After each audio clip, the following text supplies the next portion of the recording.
Genesis chapter 38 verse 1 hanggang 30. Si Juda at si Tamar.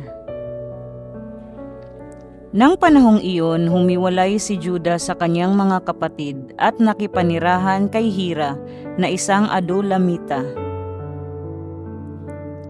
Napangasawa niya roon ang anak ni Sua, isang Kananeo.